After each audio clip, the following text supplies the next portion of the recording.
Podcast.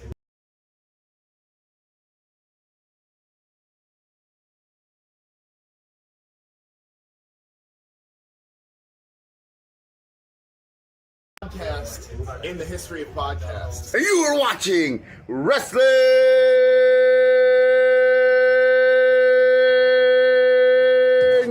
with Savage!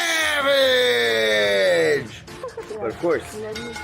Pedigree, 1, 2, 3, Roger, you live by the champ. A last ride straight to hell, a tombstone, a choke slam. Here to give it to you raw. This is Wrestling with Savage. Smackdown, hold the title. This is Wrestling with Savage. What?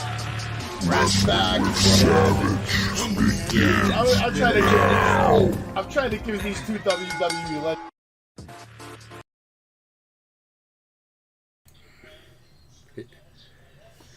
What's going on, everybody? Welcome to Wrestling with Savage. We're going to be going live any moment now as soon as somebody calms the fuck down, because this is not Tuesday night. Yes, this is Wednesday night, and on your screen it does say AEW Dynamite. And it was a good one. And we're going to get right into it, but first we're going to welcome back Gilch, who we haven't seen on the show in quite some time, because he's like James Bond going all over the world on secret missions and shit. Always meeting celebrities and superstars and taking pictures on nice beaches. The guy's got a good life. Gilch, how's it been, man? How's it?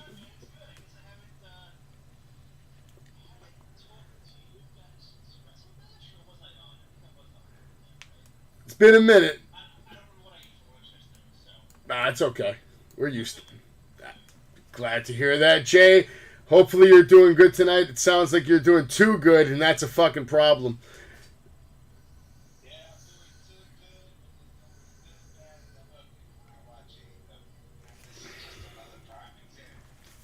Good, bad, and ugly? Okay. We're going to talk a lot about the good, the bad, and the ugly tonight, if there was any. We get a segment. AEW Dynamite opens up with the undisputed champion, John Moxley. We have JR, Excalibur, Taz on commentary. I'm sure Tony Schiavone's nearby. He's always either sitting near the commentary table or he's on, call, ready to run for an interview or get pushed around by some wrestler. Tony Schiavone's a busy guy. Just a shout out to Tony Schiavone for doing a pretty good job. You're all over the place. Considering how old you are, man, you're moving, and I fucking like it. Keep it up, Tony Schiavone. Chicago, we see Moxley coming through the crowd in Chicago, and I'm curious to see if he's going to bleed before he gets into the ring tonight. No, he doesn't bleed before he gets in the ring, but he knows that they love their boy, CM Punk. He's like, I know you love your boy, but I think they're still mopping him off the mat in Cleveland. You want to talk about it? Let's talk about it. I once heard Punk described as the modern 60-minute man. What a load of crap. I had 57 minutes left in me, Punk. Did you? When you mess with the heart and soul of AEW, we find out what you're made of. I test them. I push them. We found out what Punk is made of. He hit me with his best shots, and he knew I did not care. And at that moment, he started looking for a way out. He told me, he pretty much with his eyes that he quit. He folded up. He curled into a little ball to die and folded. Champions never fold. I had no idea that Punk was like this. You genuinely don't know how sorry I am that Punk did not turn out to be what we all wanted him to be. He did not turn out what we all wanted him to be when we welcomed him back into this business, but I have zero sympathy for CM Punk. CM Punk has a fragile ego, fragile body, weak mind, weak spirit. It's a tough business. Sorry, but it is what it is. We move on. I have in my pocket open contract for the title. It's already signed. Anybody, anytime. I mean it. Just going to leave it here. And then also he says whoever, does sign this, just remember that before you step in the ring with John Moxley, I can out-marathon you. I can out-cream you, out-spite you, out-wrestle you, and give you far fewer you-know-what than you do. I am the fire-breathing, living embodiment of this business. Wrestling John Moxley may be hazardous to your health. Whoever you are, you have been warned. Excuse me. And then we see a friend of CM Punk, actually, longtime trainer, if you're familiar with him, come out, pick up the fucking contract, run back out with it. Did you guys like this promo? I'm going to go to you, Gilch, first. The John Moxley, big promo, right? You know, I didn't big fucking promo.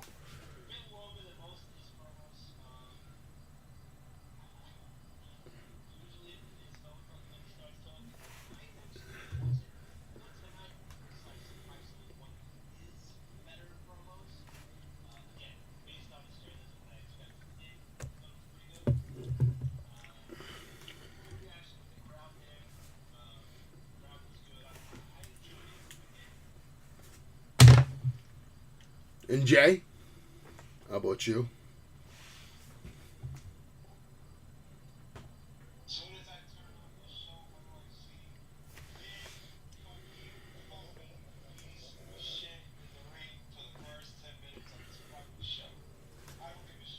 Champion. I don't give a shit if he's undisputed champion. Everything he was saying was phony. It's unbelievable to me. I cannot take this guy seriously when he cuts a promo.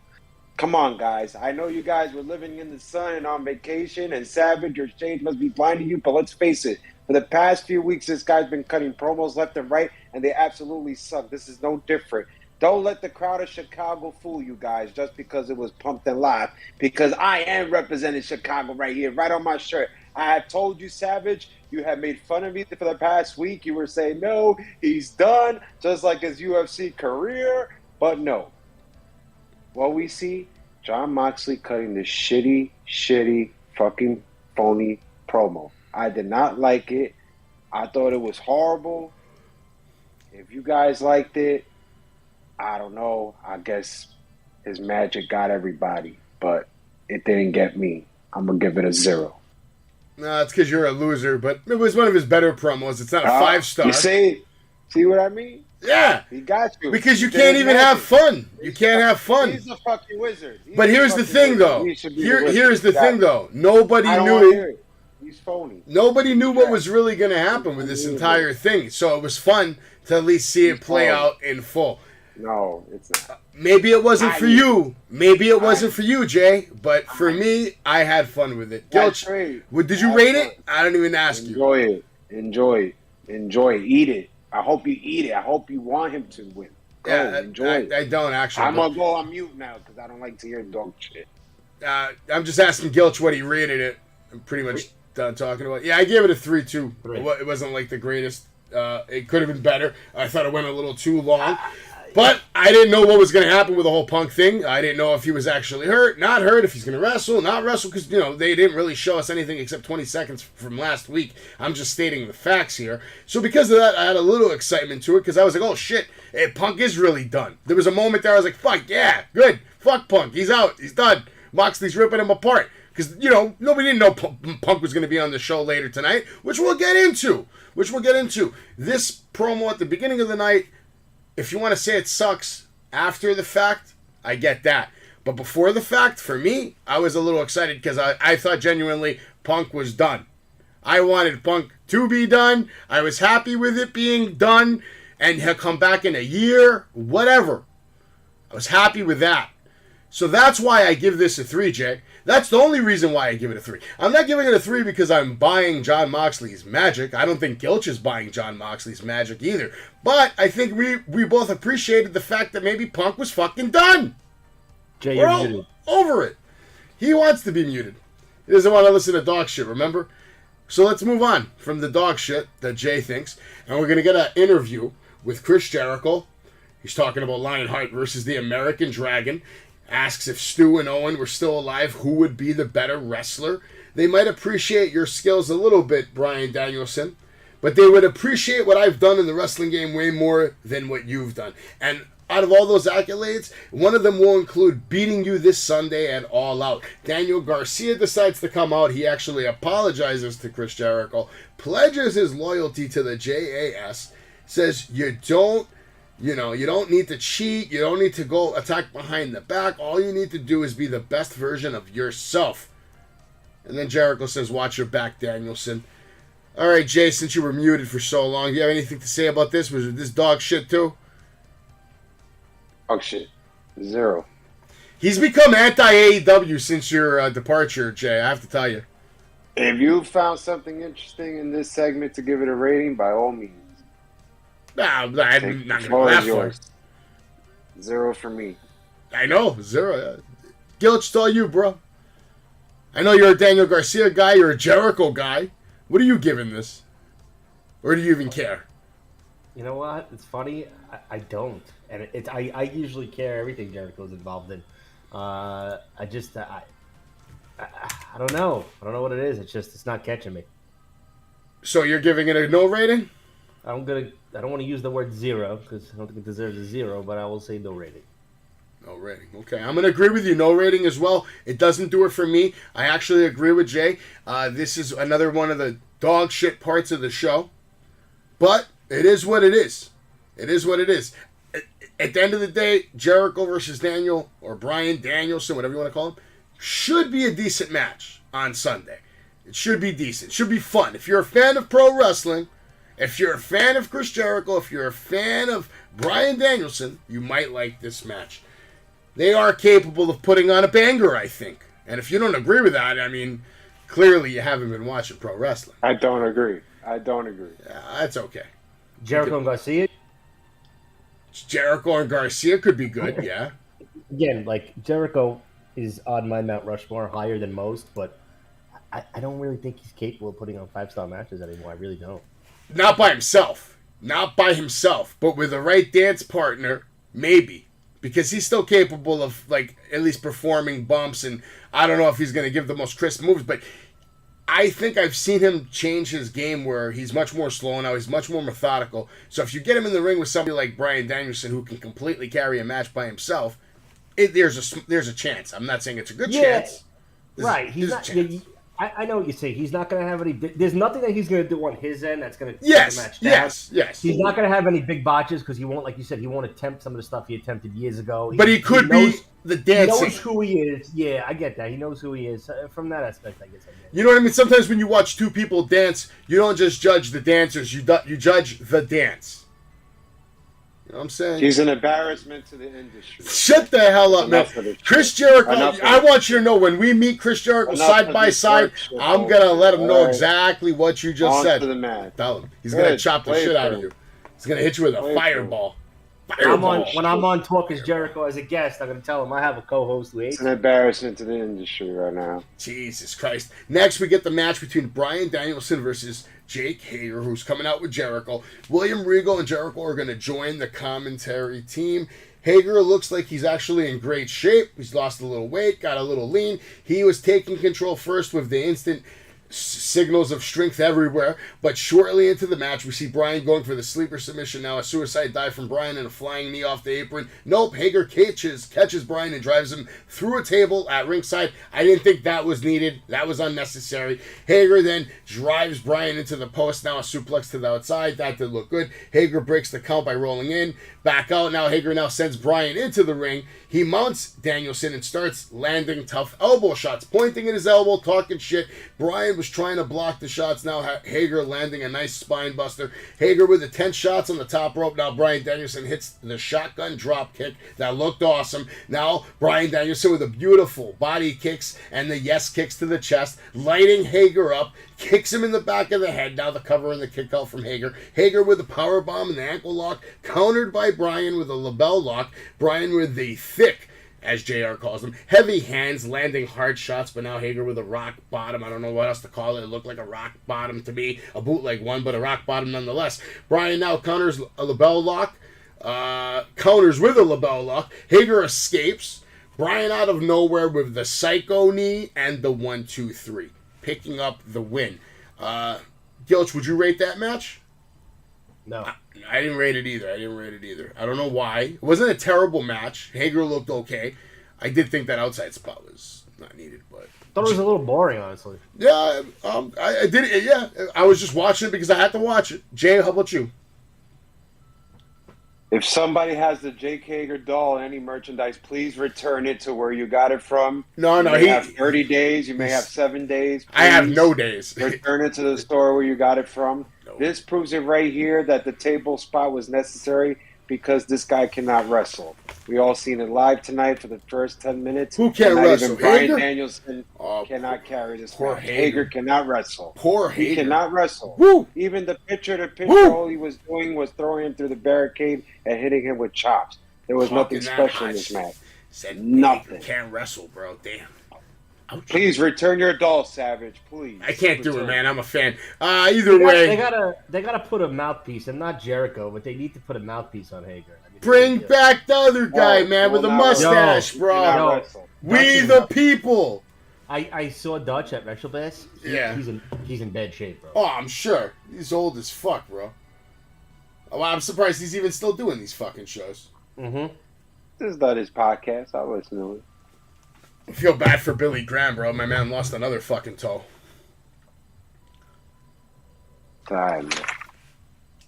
Yeah, Terry Funk's living in assisted living. Is he really? Yeah, he's always... They're looking for donations for him right now because he's having a tough go, too. Assisted living, legend like that, right? That's insane. Yeah, man. It's a different ball game now, you know? Back then, it was hard. Nah, they should take care of these guys. If you're in the fucking Hall of Fame, there should be a place for you to go and fucking die in Take care of peace. yourself. Hall of Fame of any company, you know? Yeah, Baseball, yourself. football, wrestling, this, that. This shit shouldn't even be a fucking reality. They had Legends House. You bring back fucking retire, or like, you know, senior citizen house, whatever the fuck. I don't know. That show would get ratings, too. Love these guys, but please don't bring him back on TV. Jay doesn't need to see us, and no, so would his fans here, please. Yeah, I Don't agree bring with him that. back. I can agree with that. I can agree with that. Now we're going to get a segment from the hottest group. Well, actually, real quick, after the match, we're just going to real quickly just touch on Angela Parker, Matt Menard come out. They attack Danielson. Okay, moments later, then Claudio comes out. Here comes Wheeler Useless. All right, it was all bad. Jericho grabs a chair, tries to attack Bryan Danielson, but Garcia grabs him and grabs the chair. And then Bryan catches the psycho knee because of Garcia's interference. I don't know if that adds any interest to any of it, but not for me. Next, we're going to get a segment that was much more entertaining. I believe this is maybe the future of professional wrestling here. These guys call themselves the Wingmen. And they're here because they are tired of not being booked on Dynamite. All right, Ryan Nemeth, formerly known as Hollywood Hunk, NWA Superstar, good shit talker. Last time we saw him, he was talking shit to Wardlow, ate about 4 power bombs, took a fucking L. But now here he is on Dynamite, stealing somebody's mic time. But he's about to get shitted on. Because who is going to come back? Big Cass? What's his name? Morrissey? Morrissey's going to come running down. He comes out, just obliterates everyone. Double clothesline, big boots, eats a chop. Then he hits himself. Choke slams JD Drake real easy. Now Stokely coming down to the ring looking real fucking impressed. Ryan Nemeth catches the high-ass choke slam. And finally, Peter Avalon's little stupid ass decides to get in the ring. And he eats the big-time stalling choke slam. Stokely watching out. He's looking more impressed than ever. Liking everything that he sees out of Morrissey. Morrissey looks like he's lost some more weight. He's even leaned up. Looks in phenomenal shape. Shivani's out there, asks Stokely, what's up with all these cards you keep giving out? Tells Tony to mind his business and fucking grabs him. Mind your business, you little bitch. I like that shit. Gilch, did you like that shit? What are you rating it? I don't. No? Didn't do it for you? Damn. Another no rating. Oof. I mean, you just kind of when you see Morrissey, it was like you start walking down. It's like, oh, cool, Big Cass is here. But I mean, we knew it was going to be like a 6-second squash of every single person in the ring. So it wasn't terrible. I just think like the time could have been used for so many other things. Yeah. I like the part where Tony Schiavone got choked. I thought that was great. Like I said, Tony's putting in the work tonight, okay? He's all over the place. Jay? Shit? This is exactly what AEW needed because Tony Khan is a fanboy. He doesn't know how to run his company. At tonight, he showed he is a bad booker in every possible way from 8 to 10 p.m. And I'll tell you what, I was very impressed. William Morrissey, 7 feet, 276 pounds. Former World Wrestling Champion. Former tag team champion in another federation, which I will not say. But this guy is all about strength. He showed it tonight, even though it's a squash, like you guys say. But this is exactly what Tony Khan did. This should be the final contender in the Casino Royale. This should be the guy that should win it. But it's too early to say that because there's so many storylines that's going to go along to this title match after this. So unfortunately, he will have to wait his turn. But do I love this? Yes. Is this a good signing? We don't know what kind of deal it is. Maybe it's a day-to-day, just like Impact Wrestling was, which was also cool with me. So I'm going to give it a 4. I'll give it a 3. I only give it a 4. I'll give it a 3. Because Stokely kind of killed it for me. Nah, I thought the best part was definitely Tony Schiavone getting fucking choked, but I was hyped to see Big Cass come out, kick some fucking ass. He looks fucking great, no problem. But I don't think Stokely should have just came in the ring and handed the card. You know what I'm saying? But at the end of the day, I would have rather seen Max Caster come down to the ring and cut a live rap on Dynamite before he goes up for the tag team titles. That's what I would have rather have seen instead of this garbage. But I'll give it a 3 because it's Big Cass. But it would be a 4.5 if Enzo was right next to him. And you can't teach that. I'll take his stupid ass any day of the week over half this fucking roster. Just because of how good on the mic he is. Enzo is one of the biggest liabilities that we What do you care? What do you care? They're just going to beat him up. They're just going to beat him up. No. It's going to be awesome to watch. MLW, okay? He could get beat up there. He loves it there. They love him. They love him. They love him. They love him. Just like they love He is the biggest liability that we have seen since Nia Jax. That's pretty harsh, but whatever. We get an interview with... All right, man. You done yet? I don't care. Fact. I'm not done. It's fact. Yeah, you're done. Fuck it up. You're done. Will Ospreay interview. It's interrupted by Don Callis. Says you've been lighting up. I'm admiring everything you're doing. Your performance on Dynamite was fantastic. Just, trying to hype him up, talk a little shit. Tell him last time you met Kenny in a tag match, you got hit by the one-winged angel. But no big deal. That's not going to happen tonight. Will tells him to get out, tells the other guy to get out. We're done with that interview. If you guys want to make a comment on it, go for it. No, because once again, when we see a rising star like Will Ospreay in America, he gets cut off. And this is what AEW does best. They don't let the talent just speak for themselves. I didn't like it. Britt Baker and Jamie Hayter versus Toni Storm and Shida. Britt Baker and Jamie Hayter are beating the hell out of Toni Storm to take us to the first break. Hayter and Baker working very well together, which kind of tells you the story of what's going to happen in this match. During the break, Jamie kicking Toni several times, snap suplex tag to Britt, who starts choking her out in the corner in a nice illegal choke from the outside as Toni's teammate just looks on, more useless than Wheeler. Back from break, Toni hits the tornado DDT off the second rope on Britt, kicks out. Hayter tags in. Shida then comes in, who starts laying in shots on Hayter. Impressive suplex on Hayter from Shida. Now, off the second rope, we get a Meteoria. Off the ropes, cover. Britt saves. Toni drop kick on Baker. Now, Toni, Shida, they go for the double team suplex, but instead, Hayter counters with her own double impressive, strong-looking suplex. Now, Britt with a neckbreaker cover and a kick out. Britt calls for the gloves, but she catches a foot to the face off the top rope from Shida. And then Shida then comes in. Hayter gets taken out. We get Toni with a hip attack in the corner.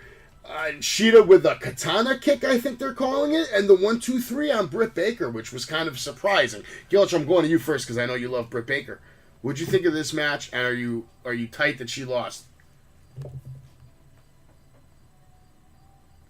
I'm just watching Jay. I'm sorry. The doctor will see you now. I mean... little surprised that she lost. Makes me think that she won't lose Sunday. That's usually how that leads up. Not gonna lie to you, I fast forwarded a lot of this match. I don't like Toni Storm. I don't like Shida.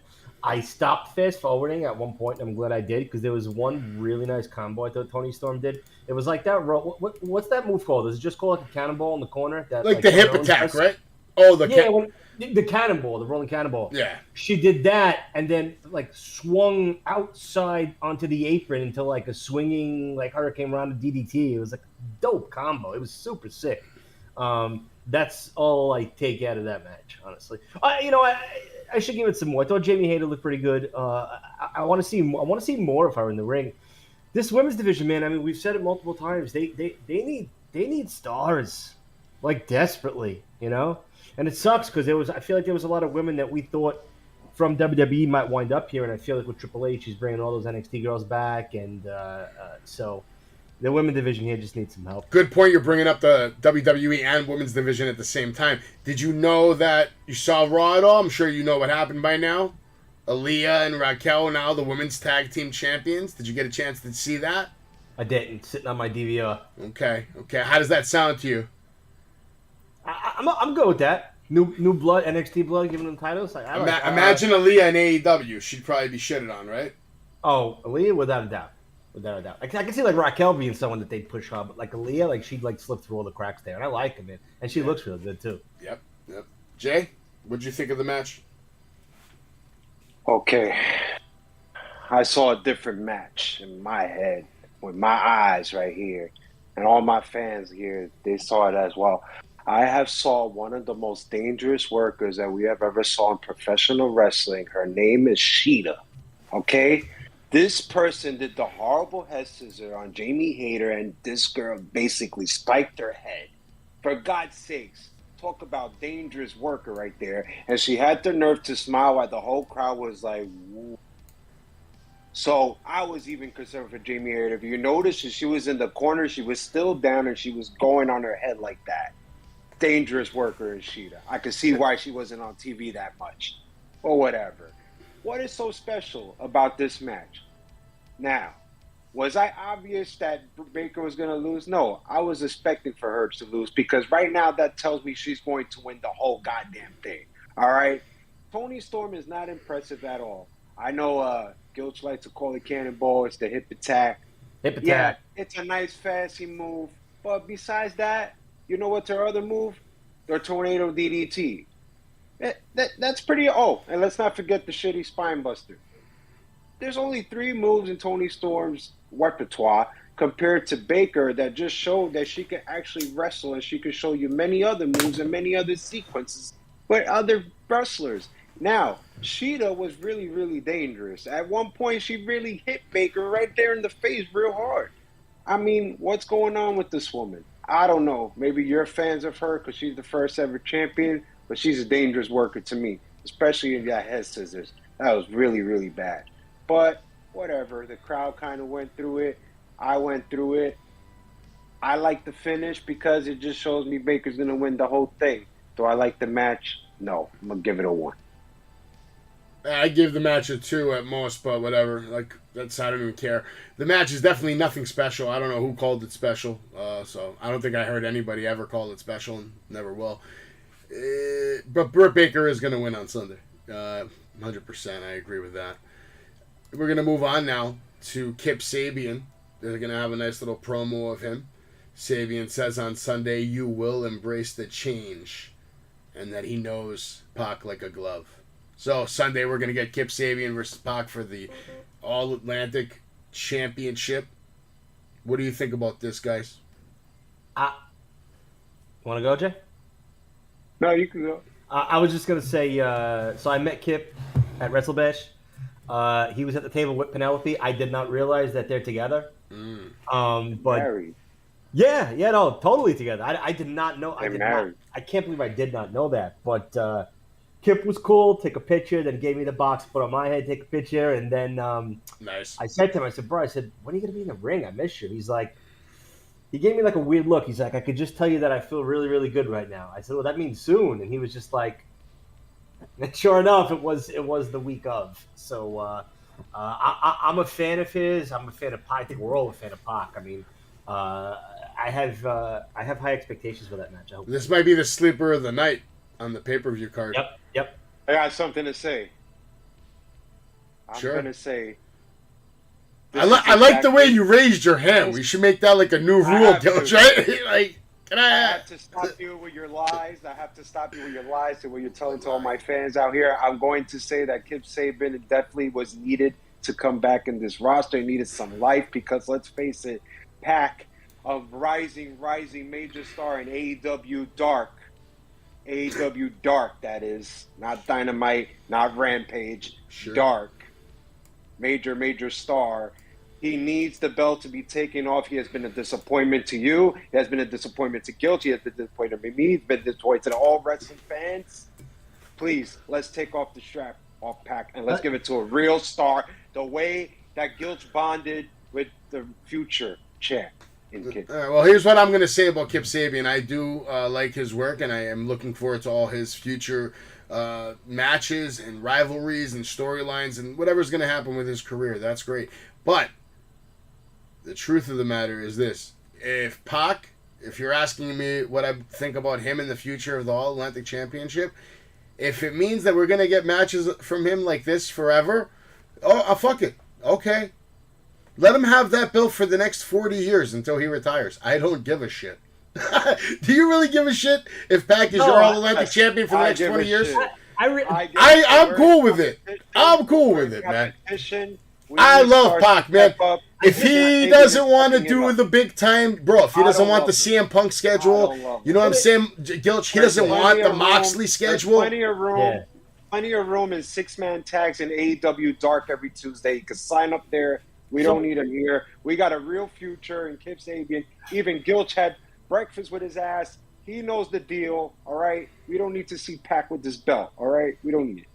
So I think, real quick, I was going to say, I think if they let us know, because it was after Pac won it for the first time and had the one defense, is when I read that article saying that's going to be defended like out of the country and this and that. I'm like, oh, all right, I guess that's pretty cool. But if I knew that him winning this belt was going to lead to him being off TV even more, which he wasn't off TV for a while, I would have been like, fuck, don't give the guy a belt. I want to see him on a regular basis on national television. But instead, you're seeing him in a Bizarro 205 Live called AEW. But what I'm saying is, if that's what Pac wants, that's what I'm saying. All I'm saying is I'm a fan of Pac, so if what Pac wants is to stay in that bar and have matches that are recorded on the cell phone for the rest of his fucking career, here's what I'll tell you. 1 year, I will buy tickets and I will go to that fucking bar and I will watch one of his goddamn matches fucking live. It's in Iceland, bro. Let's fucking go, man. We should fucking go to Iceland and go absolutely nuts. We'll be the loudest in that whole fucking place out of like the 41 people that are there. He just made the list. He just made my list. God damn it. He's pissing me off. All right, next we're going to get into another shitty fucking promo. The Redeemer, Darby Allin, Sting, they're all there. You might as well, why is Miro even here? The picture I have on the screen, you can't even fucking see Miro because Sting's shadow is completely blocking him out. But the Redeemer is letting us know, blah, blah, blah, blah, blah, blah, blah. Redeemer has spoken. Blah. It's the same shit. Don't know why, or, has no rhyme, no fucking real reason. Doesn't even make fucking sense. Miro being completely underutilized, completely fucking thrown in the mix with fucking 5 other motherfuckers they don't know what to fucking do with. And it's just a fucking shit show fiesta, bro. Darby should have fucking gold by now. On his own, doing something. The fuck, man. Miro should be the world champion, not fucking Pac. Or fucking... This is just... Whatever, this is whoever. Just to add on to what you said, this is a prime example of how Tony Khan is the baddest booker we have ever seen in 2022. Why? I'm going to tell you why. Instead of making a box office match, making a box office match in Sting versus Malachi Black, we all seen the past month that they got great chemistry in the ring and everybody's into it, and instead they fucked it up. Tony Khan fucked it up. Could have made a lot of money off that match, just like he's doing in Bryan Danielson and Jericho, just by the names. And Malachi Black could have carried Sting, and Sting have his comeback, get the 1, 2, 3, big money, merch selling like crazy for Sting. Everybody's making money in that match, but instead they do this trio. This is why he's a bad booker. Don't like it. On top of that, am I wrong, Gilch? Did Miro, or back then, was Rusev Day not over? Were people not buying Rusev Day shirts? That shit was over when he was going down Rusev Day. It was over for like 6 months. It was over when they were doing Rusev Day. When he was coming out and doing all kinds of funny shit. He had a moment there where he was selling merch. Anyway, how do you not book this guy to just be an instant world champion? Like the way he's looking right now. I don't get it.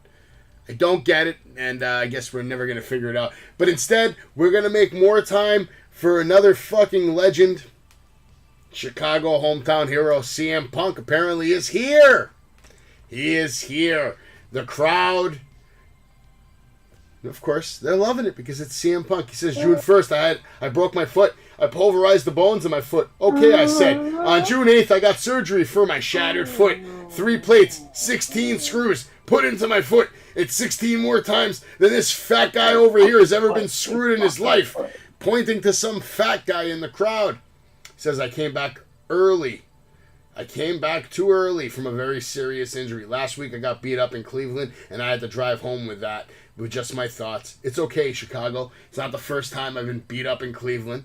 Something about this time did not sit right with me last week. I was cleared by doctors. The problem is, it's a new 100%, and I don't know that 100% is good enough. I came back a year ago because I love this business. I also came back because I love you fans, and you do love me back. But that's why it hurts to feel like I let you down. My name is H. Steele. I've been his coach. This guy comes out because Punk looks like he's about to fucking cry. His friend, his coach, I guess. I think this was his UFC coach. Does anybody know 100%? I don't think it was his actual wrestling coach, right? No, this was a phony. His coach was Rufus. R-O-F-U-C. So they just picked some random guy to come out here and be his best friend? Because CM Punk doesn't have a best friend? It's Duke. Anyway, he says, my name is H. I've been his coach since day one. The first day you entered the Steel Domain, you fought through everything to get here. You get up and fight. You're going to fight Sunday. You're going to sign this contract. He slaps the shit out of CM Punk, says you're going to sign this contract and you're going to fight John Moxley. If you forgot who the hell you are, tell him Chicago. Of course, they start chanting CM Punk, all that crap. Says they've been trying to kill me since the day I was born. John Moxley, you a wild thing, but you ain't wild enough. Chicago is where we kill the weak and we eat them. And Moxley, you ain't the one to kill me. CM Punk signs the contract and says, here we go, Chicago. Starts fucking screaming. Apparently now we have a match on Sunday between John Moxley and CM Punk, which will probably obviously last more than 3 minutes this time. So, obviously CM Punk is winning this match, right? Like, Jesus fucking Christ. They're going to make him a 2-time champ now, aren't they? Awesome. Like, right? Am I wrong? I got a question. All right, I got a question. I got a question for Jay. Okay. You're pretty, what's the word? Like critical of a lot of guys, right? I seen this guy CM Punk since he got signed come back here. Look old, slow. He can't go past 8-9 minutes first. Anyone, the other guy tries to carry him. What am I missing with this guy? Like, where's the love affair? Is it based off of WWE CM Punk and all that? Because, I like that. Shock the system and fuck authority and everything else. But right now, like, when this guy goes, like, I get nothing out of this guy anymore. I don't know.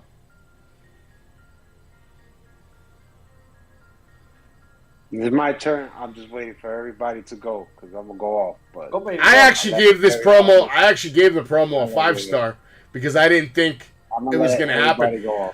I felt pretty bad for him when he started talking in the beginning because I was like, oh, he's about to retire right now. This is great. That's what I thought when he came out.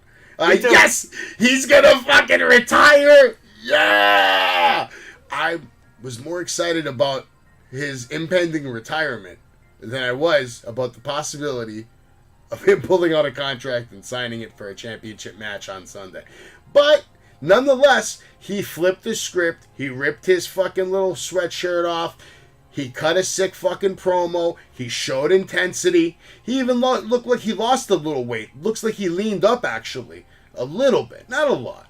But at the end of the day, he made me feel a little something to the point where I was like, you cocksucker, you got me. At the end of the day, you got me, Punk. Because I thought you were done. I thought you were done. I thought you were about to retire. I thought it was over for your stupid ass. And you flipped the script on me, and you got me. And I don't usually get got so easily. So for that and that alone, I'm giving you a 5-star and a job well done on getting me, and I'm sure many other people, in a bad fucking mood. You piece of shit. Good job on that. Jay, I'm sure you got Is it something. my turn? Sure. Is it my turn? All right. Sure. All right. Sure. To go to Gilch. Simple answer, box office. This is what AEW's been lacking since it started the damn company. They don't got nobody to put asses to those seats when it comes to major pay-per-views. Now you're going to come back to me, you're going to be like, that's not true. They got the Young Bucks and Cody had the match with Dustin and then we saw MJF and this. Yes, I know all those matches happened, but pay attention. They did not put asses to seats when this company started. CM Punk is a box office name. He's been the biggest name since he left all those years. AEW desperately needed someone like that, and they got it. And Savage, I've been telling you for the week, I even wore the white shirt on Monday for you, and now I'm wearing the black one for you. I told you this was going to happen, but I also pissed at Tony Khan. So Tony Khan, big fuck you to you, motherfucker, because you are a bad booker. I told you, Savage, that he was going to do some kind of bullshit where the match was going to happen, and some bullshit's got to happen. Either we're not going to get a clear winner, but instead they gave it to Moxley, and now we're having this rematch. And my surprise, Tony Khan did this. No. Why did he do this? I don't know. Maybe it's to punish him for what he said to Paige because of that shoot angle. Who the fuck knows? Or maybe Punk was getting a lot of boos and they want to switch the boos to Moxley since he's his hometown. And why do we want to boo our hometown hero? Let's just switch it around and we could get Moxley some boos and then we could switch it to Punk and got the yay. And you know what? It fucking worked. It worked. I thought the promo was great. I felt sorry for the fat guy that sat there in the row. I mean, they didn't even show the guy. That was a kind of fucked up line with the 16 screws that he's going to ever get. I mean, Jesus Christ. If I was that guy, I probably would just leave the arena. Let's face it. I'd get in my car, get the fuck out. But it was cool, man. We're actually, but I'm not going to say it's cool because that producer was a phony. I looked it up. His Duke Rufus is his trainer. So I don't know who the fuck the Steel person was. A-Steel? Was it A-Steel? Who the fuck knows? It was just unimportant. I didn't like, and I could see Gilch why I didn't do nothing for you. I didn't like how it was all set up as a producer's going to come down, knowing that he took the contract, and we all saw it before the break. And now he comes, and he's like slapping Punk and everything. Did I like the slap? Yeah, that old motherfucker needs to be slapped here and there. But with that being said, did we really need to see the producer kind of motivate Punk and be like, here, man, I got the contract for you to sign. You need to fight Moxley, man. You are Chicago. I am Chicago, too. But I thought that was a little unnecessary. I thought it was a little over the top.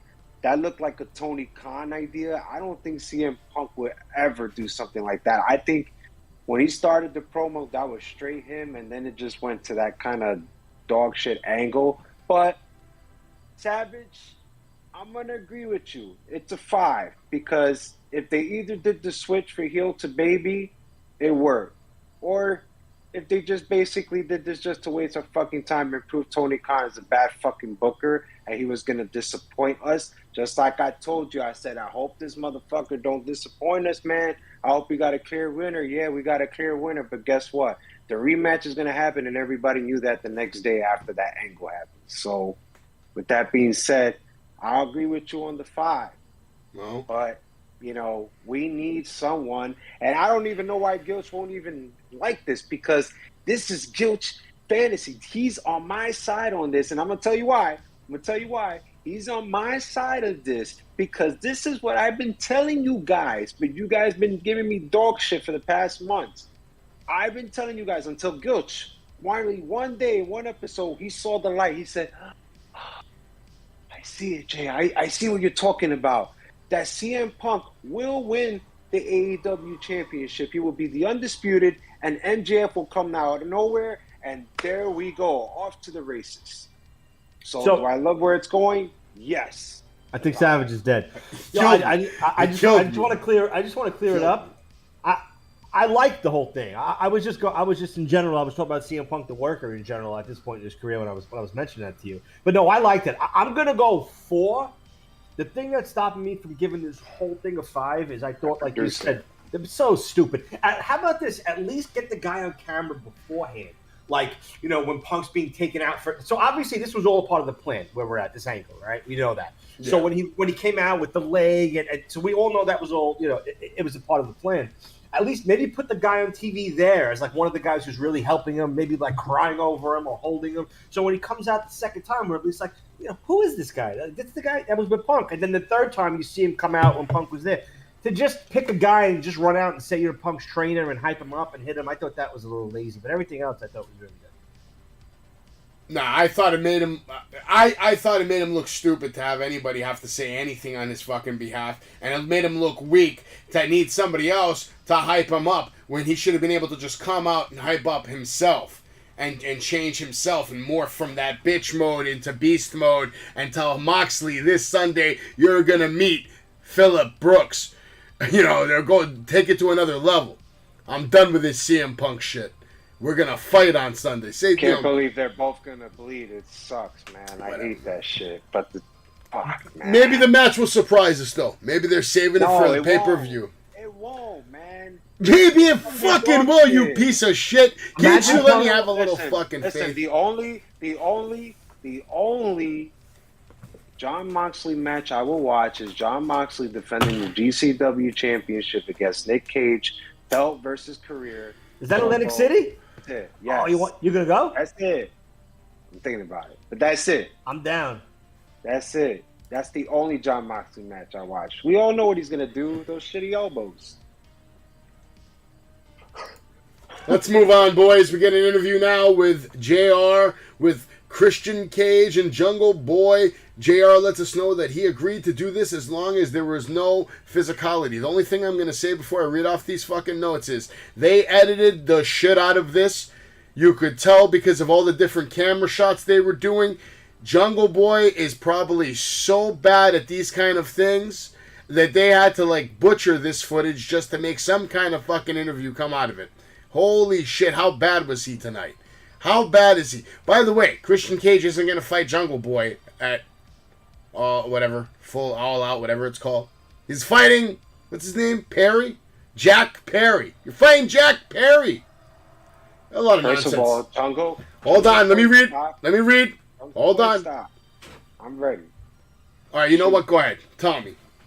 Jungle Boy stock is going lower and lower, just like Shanky from WWE.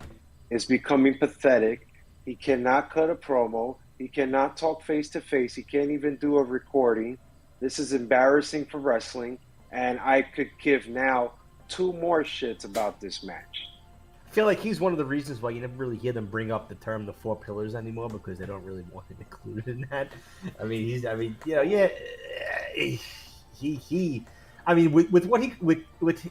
very exciting in the ring. Exciting. With that, all he has to do is be able to cut an average to maybe slightly below average promo on a regular basis to be a star, and he just can't even do that. Yeah. And JR, can you please do everybody a favor and retire? For God's sakes, man. Please.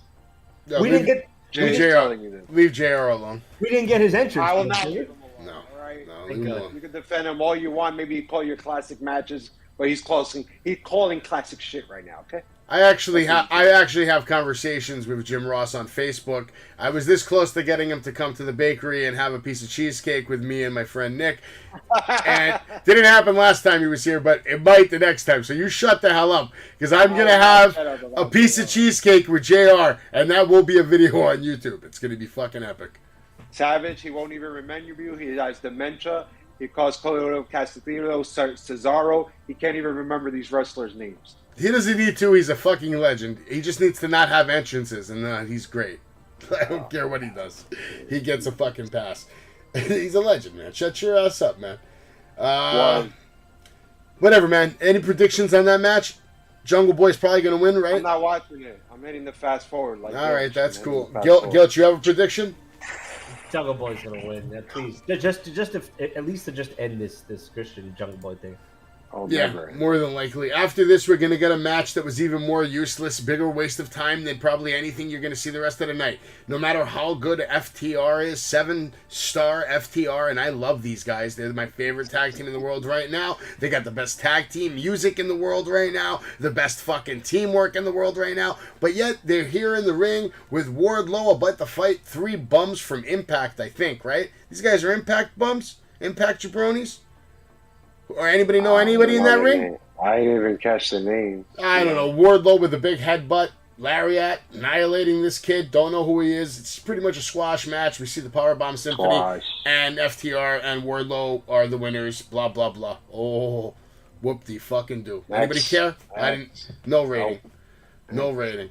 And then do we need this? Do we need another promo from John Moxley? Again? If that's what your boy wants, that's what your boy's going to get this Sunday at All Out for the championship. And CM Punk, if you think you got one more miracle in your belt over there, you know, you better do it quickly. Find it fast, because the moment the bell rings, you're in danger. I'm going to put on a display of brutality and glorious pro wrestling violence that CM Punk has never felt. I will show you a legend being made right here before your eyes. I like this. Not You know bad, why? not bad. You know why? There was a part he said. It's not 5. Being made. It's not 5. A legend. No, this is a 0. But let me tell you what I like. He said a legend being made right before your eyes, and as soon as he grabbed the mic, they played his music and they cut Moxley's mic. That's the part I like, but I'm still not rating it.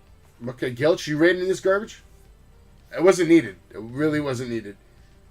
This could have been a squash match for Sammy Guevara or something. You know, I'd rather see that. This is come over Tay, have a match, cut somebody and win. Now we're going to get an interview with Tony Schiavone with the Dark Order. They let us know 10 can't compete in the Rampage Trios final.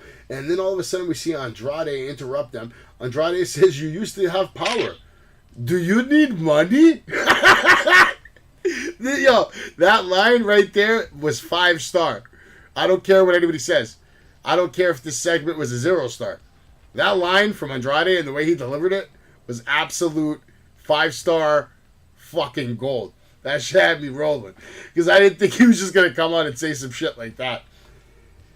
They say we offered you a contract, but, they said we don't need your money, we don't need this. Andrade then beats up Dark Order with the crutches, and another guy has the stun gun. 5-star. I loved it. I thought it was great. I'd give it a 5. Andrade is the fucking... To me, he's like the Mac Daddy pimp of professional wrestling right now.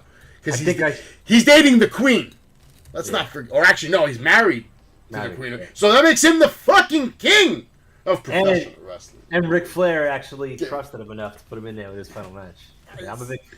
I lost my train of thought again. Go ahead, Jay. He's done. I got nothing to say to this. Those gummies are kicking in. We got a match now with Wheeler and Yuta. Holy shit, man. Honestly, Wheeler, Yuta versus Dante Martin versus Rey Fenix and Roosh. It was an exciting match. Roosh with an incredible power driver covering the kick out Rey now with Enziguri on Roosh. And now Dante with a sit-down plant bomb on Rey. Another cover on the kick out Rey with a nice neck breaker and a power bomb on Martin. Now Roosh with the clean knee shot on Rey. Now Rey comes back with a roundhouse heel kick, sends Roosh to the outside. Dante fucked up the reverse Frankensteiner. We get an oversell to the top rope. We get a springboard. But this is stopped by Wheeler, who now hits the top rope. Rey with a European uppercut, springboard body attack on Roosh to the outside. For some reason, I don't know why he did that. He could have stayed in the ring and tried to finish the match. But instead, he just decides to go out and take out Roosh. Now Wheeler continues to climb as Dante is still down. He goes for a stomp. Dante dodges, sends him into the apron. Now Wheeler with a nasty arm drag into a nasty pin attempt and the win. He basically tied up Dante with a beautiful pin and just got the 1, 2, 3. Wheeler advances in the casino ladder match. Any of you guys, Jay, did you rate this? I'm going to rate this, but I don't like it. And I know you guys are going to What else is new? Damn. Crazy. No, this is just a bunch of acrobats doing top 5 moves, and, people like, you give it 5 stars. Nah, this wasn't... Stars. People like me, this wasn't no 5-star. I'm going to go to my rating. I'm going to go to my turn right here. I did like some spots. But I spoke about this yesterday. I'm going to speak about it tonight. You please one don't. One of the most dangerous wrestling moves that we have ever seen, the pop rocks, is being used by everybody now. Let's not forget who made it, Roxanne Perez. But enough of that move was created before Roxanne Perez. It looks like Martin wants to use it as well, so he did the pop rocks on Phoenix. So I thought that was cool. I like the part where Rush hit the knee to the face, and then he did that straight jacket pile driver. That was a really good spot right there. Martin had that, fucked up reverse Frankenstein on Phoenix. The guy landed on his freaking head, for God's sakes. But, it's a bunch of sloppiness. It's a bunch of tope suicidas that you'd be like, ooh, now the next guy's going to go. And now this guy's going to go. And now Martin's going to do a skyscraper corkscrew moonsault on everybody. It's a bunch of catch and grab moves. Everybody's really planted on the outside. I hate those spots. And first of all, you need to know something. Hold on. The Pop Rocks is called the Catapult Pile Driver, and it was invented by Bob fucking Shirley in 1973. I remember the first time he used it. Listen to Savage. He is the hater of Roxanne Perez, and he will say whatever it does to. Last night, Gilch, I went in on Roxanne Perez. The biggest trash. She is the Marty Jannetty. She is the Marty Jannetty of NXT. There can only be one. Cora Jade is like Shawn Michaels, and Roxanne Perez is like Marty Jannetty. I'm going to give it 1 star because this match did not deliver on anything. And if you guys think these acrobat moves will give you 4 or 5 stars, just like you're gonna hype this fucking piece of shit main event we're about to talk to, then knock yourselves out. I'll give it a 1. But fuck y'all. Anyway, I thought this match definitely had too much flippity-dippity bullshit, but I'll give it a 2.5 because it was still cool. I like the finish. I like Wheeler Yuta's pin. Trash. At the end, that was a good-looking pin, though. A combination at the end between that arm drag, this and that. That was still cool. Yeah, it was. Fine. Pin. I'll give it a 1.5. I'll give it a 1.5 to make you happy. All right, Gelch, what'd you see? What'd you see, Gelch? 1.5. You just want them to fly. I told you it's flippity dippity bullshit. Let's put 2 guys with no personality. Might as well put Garcia in there. Make it 3 guys with no personalities. Yeah, it was too much like trying to overshow and Dante with the normal overselling. He always tries to over fucking sell way too fucking much, bro. Then the one that threw me off was something like you. He could have literally ended the match and decided to go on the outside like that. Just like put it over the top. Yeah, I got tight when you see Ray do the springboard outside to Rush. It's like, aren't you trying to win this match? Like, what are you fucking doing, man? It looks so blatant and obvious that they just ending the match like that. And then there was another point where Rush was on the outside just watching these 2 guys wrestle, waiting for the perfect opportunity to come in, but it just looks so stupid. He's totally fine. He's just standing there doing nothing. And I also noticed the producer on camera at the end of the night, we're going to talk about something I caught. I want to start paying attention more. He'll sit there and he counts with the ref. Like 1, 2. And, like, why are they doing that on live TV? Why is there a guy outside of the ring counting every time the ref's counting? Because this is unprofessional. This is run by a fanboy named Tony Khan, who is the size of a Oompa Oompa. You mean Oompa Loompa? Whatever the hell they are. Oompa Loompa? Like them. Tony Khan is a fanboy. He doesn't know how to run a company. Yeah. Okay, well, we get another interview with the Dark Order, and then we find out that Adam Page is now going to be their tag team partner for the Trios tournament match on Rampage, which is going to be in not in a couple of hours. It's going to be on Friday, guys. Friday, shut up. Not a couple hours. Friday! Okay, it's for Friday. I love this because Hangnail Adam Page belongs exactly where he needed to all his life, in the Dark Order. So yes, run with it. Yeah, he can be in the Dark Order, but guess what? He's still making more money than Cora Jade and Roxanne Perez combined. Let's just not forget that. A mid? No. He's got a max contract, of course he's though. Gonna make them. They don't have shirts. Got a max contract. contract. Shirts, they'd be flying off the shelves right now. I love it. Listen, if 10,000 idiots want to buy cowboy t-shirts and they want to call themselves cowboy shit because they're cowboy shits, then go ahead. You're a cowboy shit. But the guy is trash. Let's face it. He has a nail in his foot. He's trash. That's why we took the belt off his ass. You were like, oh, he's a great star. No, he couldn't put asses to seats. We took the belt off his ass because CM Punk is a fucking loser. And he couldn't handle fucking L. off Hangnail Page. You can't have Hangnail Page have the belt. You crazy? Right. Jesus Christ. I don't need to see another Lance Archer Adam Page match. Please. No. That match was actually better than anything a lot of your fans have done, but, Now let's get into the main event of the night. All my J fans are leaving right now because you said that. You don't have any. Leaving. There are no Cora Jade fans. You are the only NXT fan in New York City. There's no one in New York City that likes NXT the way you do. You're the only one. Come back to this show. The only one, unfortunately.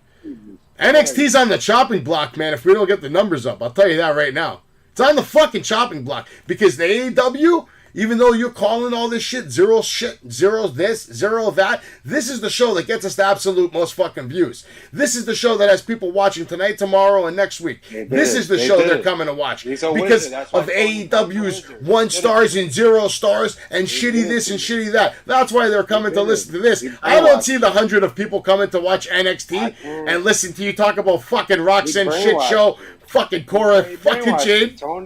Yo, Gilch, we need to hire Big Vito to beat up Jay. We need to hire Big Vito would agree with me. I'm just sitting here. You're just loving trash. I'm just sitting here for 10 minutes listening to you guys argue about Cora Jade when I'm waiting to hear the fucking main event that I'm going to throw 4.5 stars on that Jay's not going to rate.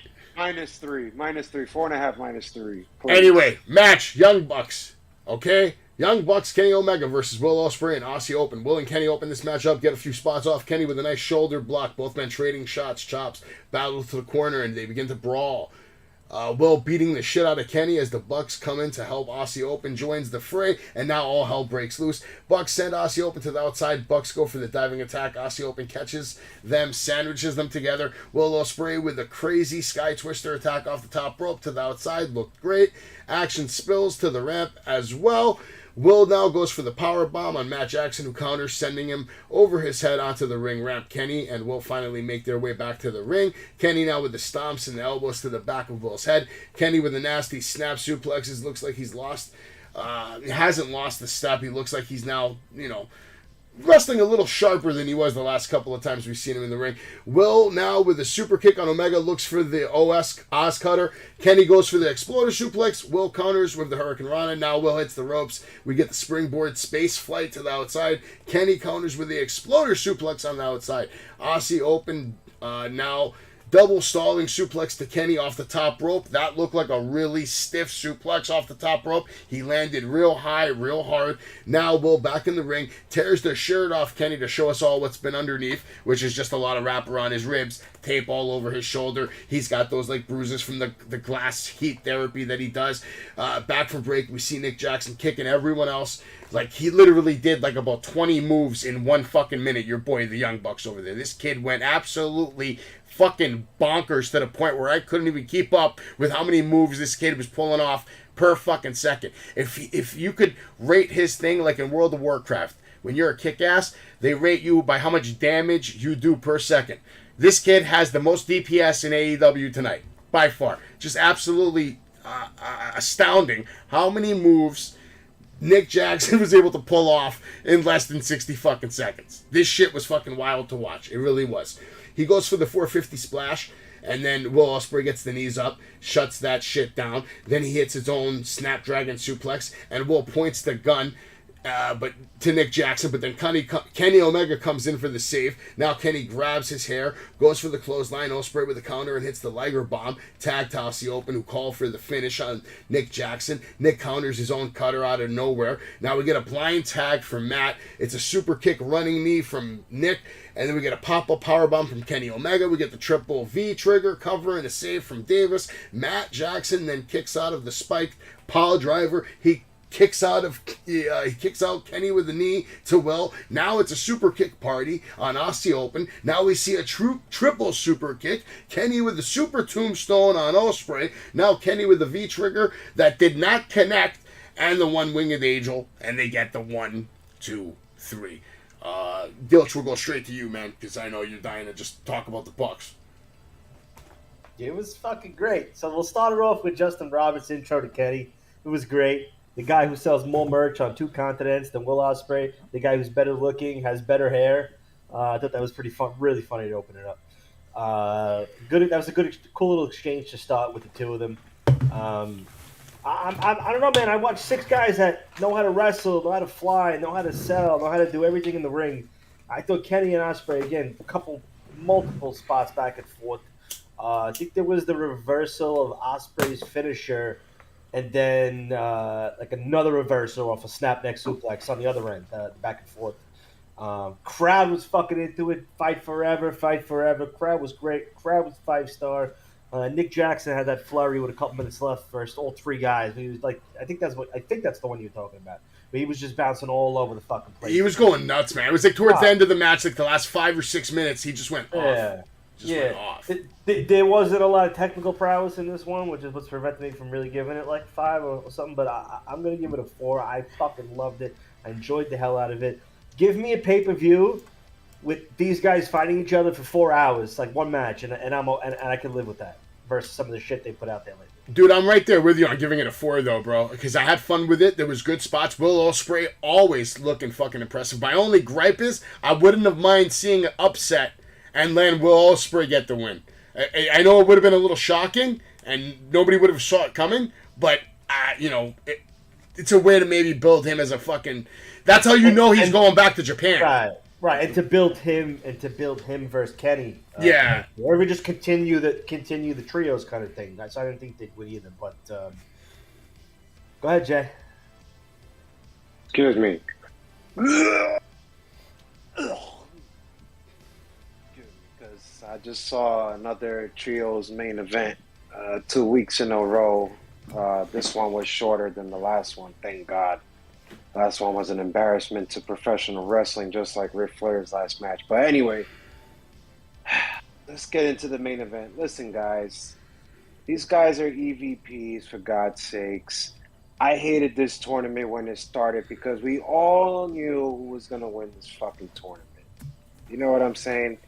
And if you really want to spice things up or at least make it unpredictable, don't make it predictable. We all knew who was going to walk out on top. Now, that's number 1 why I don't like this match and why I don't like this fucking tournament in the first place. Because we all know who's going to win between the Dark Order and whoever's going to win that. I'm predicting a heel turn on your boy Shitnail Page. But with that being said, let's get into this match. There was some nice spots. I like the cartwheel double Pele that Ospreay. He was a beast. He did the Liger Bond on Omega. He did the snap Dragon Suplex. I thought Omega was on his game finally from last week doing that horrible performance. He made it up this time. You know, the guy could work. I just think he does little twinkle toes and does over-the-top selling, which he did tonight from picture to picture. I thought it was just too much overselling. It's okay. Young Bucks were doing their thing, but they always do their thing, and it's always the same spots if you really think about it. I never see nothing new from these guys. I always see the same spots, or they're trying to do super kicks. It was a super kick party towards the end. We all knew who was going to get the win. That fucking V-trigger looked like dog shit. Never hit the face. I think it just hit the lower back or the mid-back. That looked like dog shit. This is why I can't go high as Guilt went to 4. But it was impressive. There was some spots. Ospreay's a fucking beast. If Tony Khan was a great fucking booker, man, you would put Kenny Omega versus Will Ospreay after this shitty tournament is over, because that's another money match. But a star, like you said, a star. It doesn't. I don't think it's gonna happen. It's horrible because this whole tournament, you know where it's gonna go. I do predict the heel turn on Page, just for them to win the belts. But with that being said, I'm gonna give it 2.5. I'm gonna be fair. That's because they can't sign him full time. I think he loves Japan. That's the problem. If they can get him full time, you would see some of these dream matches, become reality, and maybe even have a run. But yeah, this could have been a 5 if they would have flipped the script and let Will Ospreay take the fucking win with Aussie Open. It would have just been shocking. That's the kind of moment we needed to end the night. Something shocking, because nobody would have saw that coming. Especially you, Gilch, because you're, canny young bucks. You're just fucking coming in your pants over there. You don't know what the fuck's going on. So if they would have took that away from you, you would have been bothered a little bit.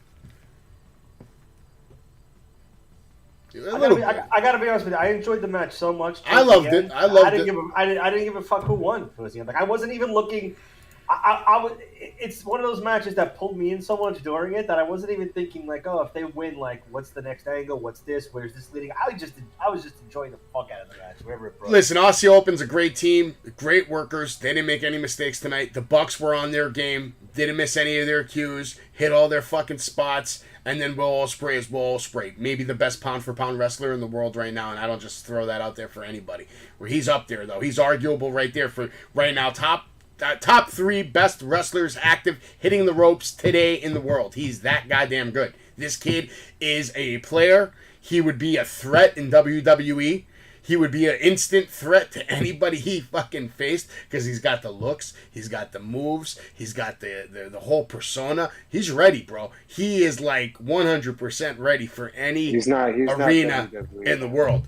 Oh, I know. He'll never go to WWE. Not for all the money. Not for all the money in the world. Real quick before we end the night. You have any idea what he gets paid? Like the top stars get paid over there? I'm sure he makes good money. He probably makes $1 million a year or something like that.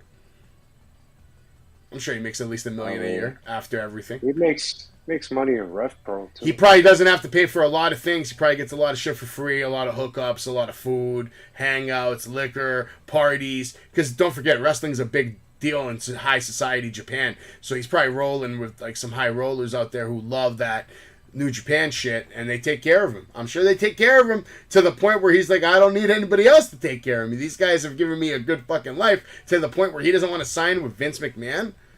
That's got to be a pretty good living, I think. Good enough.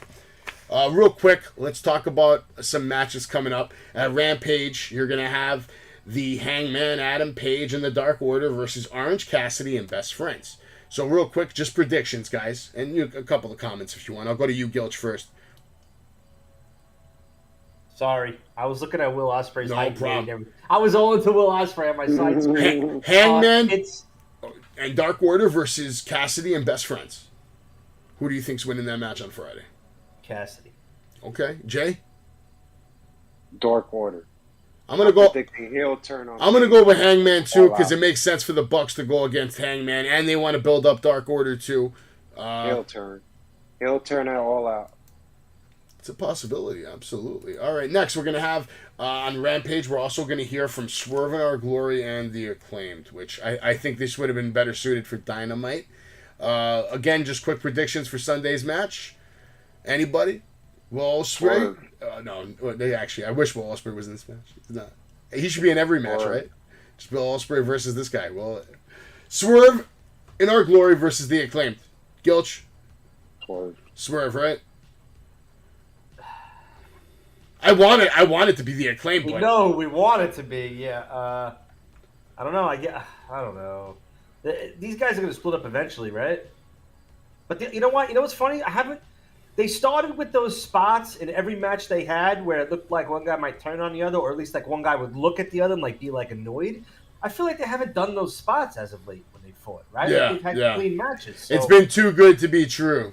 Yeah, so I guess, I'm going to sadly have to agree with you guys. They'll win that Full Gear. Not now. Probably. Okay, and then we're going to get also on Rampage QT Marshall versus Ricky Starks. And QT's got like 3 people in his corner, which is fair. I'm going to say that Ricky Starks is going to pick up this win. Do you agree, Jay? I'm going to go with QT. Okay. Gilch, how about you?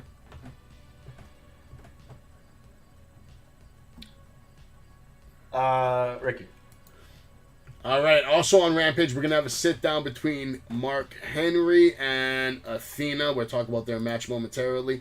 And then we're going to get Sammy Guevara and Tay Mello. And they're fighting Ortiz and Ruby Soho. Didn't we just see this match? Like, what's happening here? It'll be the second time I fast-forward through it. Sammy's going to win, right? Again? Obviously. All right, now we're going to talk about next week's Dynamite. For some reason, they're already promoting Wheeler Yuta versus Daniel Garcia for the Ring of Honor Pure Championship. That makes me not want to watch AEW. That's a tough pick, though, because they've been pushing Wheeler. They're definitely pushing Daniel. Who gives a fuck? They got no personality. Doesn't matter. It doesn't matter for the. I don't want to watch AEW. All right, I think you're right. They were pushing Wheeler, but I just it didn't work. He's probably selling nothing merch-wise. And Jay, we're just talking about the he's pick. mellowed man. out with the fans. Like he doesn't really. He get has big no pop. personality. They both don't. They have no. Jay! Finish. They have no character. Jay, what does that have to do with just I am making a not gonna- pick? You're boring the fans. They don't want to hear with this match. I like Jay, the Dragon. Forward. just I like make the a Dragon, pick. Killer Dragon Jay, Flag. just make a pick. Make You a pick, guys Jay. like this? Just think make a that we pick. Petition this match to get off the fucking air next week. Fuck this shit. I'm not picking this shit. It's a tough pick because you Horrible. can't pick it. That's why. Oh my god. I'm gonna have to go. I'm gonna have to go with. I'm gonna have to go with Wheeler Yuta because Jericho's gonna probably come out and beat the shit out of Daniel Garcia and cost him this. That's what I call. But we'll see what happens. We'll see what happens. Okay, now all out pre-show. Eddie Kingston's apparently unsuspended. He is gonna be fighting Tomohiro Ishii on the pre-show at 7 p.m. live. Do we have any predictions on this one? Ishii versus Kingston. Does anybody All care? I'm gonna say is Kingston's career is officially over. Okay. Cool. Let's keep it moving. When did it actually start? Pac It started. They killed it. But Pac versus Kip Sabian. yes, I want to see Kip win because Pac needs to get the belt off his waist. We need it off. We need it off right away. Okay. Right away. Gilch. I'm rooting for Kip hardcore, so Kip is probably going to win, but I'd rather see Pac win. All right, that's the match you're going to see on Sunday. I'm going to be doing live play-by-play for All Out, so you won't miss any of the action here. We're also going to get Hook versus Cool Hand Angelo Parker. Obviously, Hook is winning that one. Gilch, do you agree? no, man. Cool Hand is bringing it home. For He's the bringing it home? JAS. Hell yeah. No shot. I think this is going to be Hook's first pay-per-view match. So It's going to be a squash match. yeah, it's going to be the usual. Horrible. This is also going to be on the pre-show as well, 7 p.m. Oh, it is a pre-show match. Yeah, Okay. yeah. Not watching that. Pre-show. And then we're going to get Chris Jericho versus Bryan Danielson. I'm hearing rumors that this is going to open the show. Oh gosh. So Might Do as well you watch. have, I'm going to have to call Bryan Danielson on this one. I would love to see Jericho win, but I just can't see it happening. I just can't. Not against Bryan Danielson, who's one of the also best wrestlers in the world right now, active wrestlers. What do you think, guys? Gilch, Jay, whoever. You got to pick Gilch? Yeah, I guess the Brian. Yeah. Brian? Jay? Brian. Sam? All right, Brian. All right, copy that. Now we're going to the Fatal 4-Way. Tony Storm, Dr. Britt Baker, DMD, Jamie Hayter, and Hikaru Shida. I think we're all in agreement here that it's Britt Baker, DMD. Okay, we're going to move on real quick. Next, we have House of Black versus Darby Allin, Sting, and Miro. Waste of time. Do we even care? Does anybody care? Do you even have a pick, Gilch?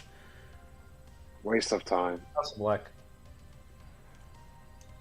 I'm going with Sting. I'm going with Miro, It's man. I'm going with the Redeemer. Just because, like, fuck everybody else in that ring except him. I don't even care. All right.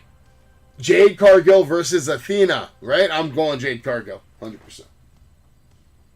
I'm going with Jade because they want to keep the streak alive. Jade? Okay. We have also Jungle Boy versus Christian Cage, right? We've already talked about it. I think Jungle Boy's going to win. I think they all think Jungle Boy's going to win too, even though he shouldn't. He sucks. Lose. No. There's going to be interference. Now, here's going to be another match that's interesting, but we all know the outcome. FTR and Wardlow versus Jay Lethal and Motor City Machine Guns. I'm definitely seeing FTR and Wardlow coming out on top. Easy. Yep. Yeah. This Casino match is even happening. ladder match. Here we have Dante Martin, Andrade, Rush, Ray Phoenix, Penta, Going with the Wheeler, wild card. Cesaro, and a wild card. Wild card's the Going with winner. the wild card. No doubt about it. Because none of those other, I don't want to see any of those other guys in the match in a world title picture. So No, I'm going with Andrade. I'm going with Morrissey. Okay, that's maybe the one guy I could stomach being in the world title picture, but any other guy in that match, no.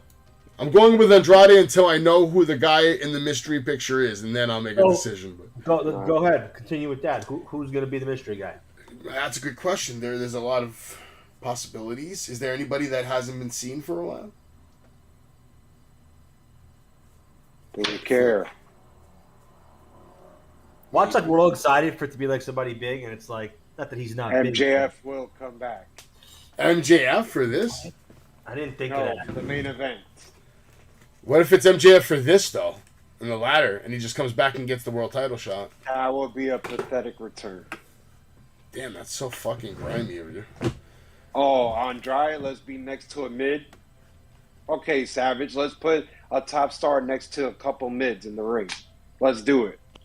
It's for a world title shot, though. That's usually what happens. Oh, yeah. Maybe Let's make a top star. In maybe the wild card is Cody. Here, let's put Claudio in it too. And It's probably Gold Dust, man. Gold Dust. You know who it's don't not, even know his though? own name. It's not Johnny Gargano. I'll tell you that Yeah, much. let's not forget- Adam Cole. let's not forget- Adam Cole. That's what I was gonna Adam say. Cole. That's what I Adam was gonna Cole. say. Let's not forget. Adam Cole, Dustin baby. Let's not forget that Dustin Rhodes was fired from WWE because he was caught drinking in the back with those other old geezers of what they do when they're washed up in their late 80s and early 90s. This is what he does best. We don't need to see him on TV. We don't need to see these bunch of mids. We don't need to see this match. The only reason we're seeing this match because it's in the AEW game. So we got to promote it. I'm picking 3 people to win this. Either Andrade, MJF, or Adam Cole, baby. Andrade, he almost let his father-in-law die in the ring, for God's sakes. So what? It was his Father-in-law he's didn't even he's get been the his win. father-in-law for like less than a year. Come on, stop He it. almost died in the ring. Oh, His wow. father-in-law- All right, and the main event of the night: CM Punk versus John Moxley. It's going Going with down. Punk, return to MJF. Sadly, I have to go with Punk being a 2-time champion. It's just Return fucking to sad. MJF. I Return to MJF. agree with Jay. If MJF's not going to come back now, then you know what? Maybe it is a real fucking. This is it. coming This back. is the time. It's this now. is the time to come. It's now. That's the one happy thing. That's the only thing that makes tonight like okay for me, because I thought that was it for Punk like for now. So knowing that this is going to go circle and MJF all that. And it's going to make money. We're gonna have to Lots wait of till money. Sunday to find out. But if you don't want to buy it, you don't have to. You can I catch gotta the get my live merch. play-by-play right here on Wrestling with Savage. You can watch it live on YouTube, Twitch, Facebook, TikTok, Instagram, Spotify. Make sure you follow Jay all over Jay. You can catch Gilch on Instagram. I think it's. I don't know if you even want to give your own Instagram, but if you do, please do. Go for it. What is it, Gilch82? Gilch 82, yeah. Gilch82. See, I even remembered it, man. My memory's not that bad for almost 40-year-old ex-wrestler who's so fucking Big tired. Vito.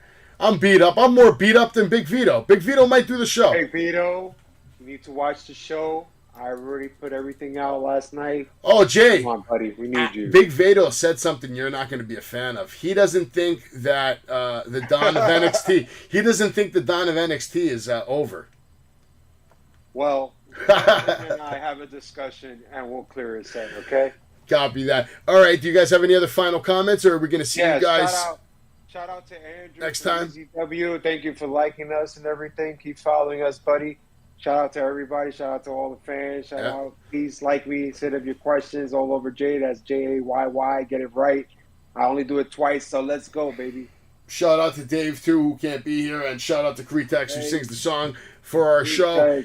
We'll see you guys for SmackDown. And then I'll see you guys also for Saturday for Clash at the Castle. Everybody have a good night and God bless. Thank you for being here. Wrestling with Savage, episode 90, over. In the history of podcasts. You are watching Wrestling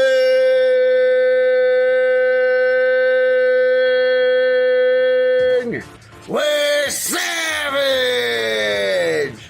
But of course, Pedigree, 1, 2, 3, Roger, you live by the champ. A last ride straight to hell, a tombstone, a choke slam. Here to give it to you raw. This is Wrestling with Savage. Smackdown, hold the title. This is Wrestling with Savage. What?